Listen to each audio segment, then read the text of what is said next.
wasiirka ciyaaraha Soomaaliland ayaa maanta soo afjaray khilaafkii xoogganaa ee muddooyinkii u dambeeyay hareeyay wasaaradda dhalinyarada iyo ciyaaraha ee gobolka Togdheer kaasoo soo kala dhexgalay hawlwadeenada wasaaradda iyo qaar ka mid ah kooxaha heerka koobaad ee gobolka Togdheer iyo madaxda wasaaradaha ee gobolka Togdheer ka dhalinyarada ciyaaraha iyo hidaha iyo dhaqanka Cabdi Siciid Faahiye ayaa waxa uu maanta ku soo gunaanaday khilaafkan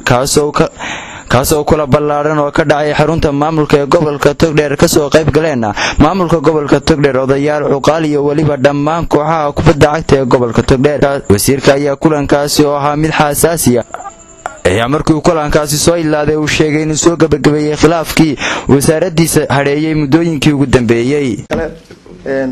wasaaraddeeda wixii problem jira aniga xalinaya oo intay idikana la isku soo noqon maaye si wanaagsan baad kula shaqeynaysaan shaqadan aniga nin bay hayaan taga kale waa hawlwadeenno isu duwaha haya wala ka soo haddii bari laga bedelo isku duwaha dambe yimaado un bahdana la xiriiraya go'aanka iyo saxiix shaamurta haya isaga ama amiirta shaqada kale shaqaalihiisa u qaybinaya oo sidoo kalena kulankan ayaa waxa hadallo soo salka ku hayay ka soo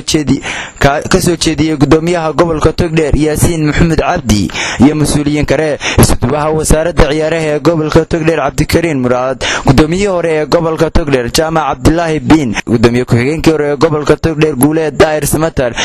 iyo Faarax Xariglo oo ka mid ah odayaasha gobolka Togdheer waxaana ay dhammaantood uga mahad celiyeen wasiirka wasaaradda dhalinyarada iyo ciyaaraha Soomaaliland sida habsamida leh uu soo gabagabeeyay kulanka عبد الخبر عبد الله عبد النكرومة شبكة عالمية هي برعو أونلاين مقالة مدحضر gobolka Togdheer ee Burco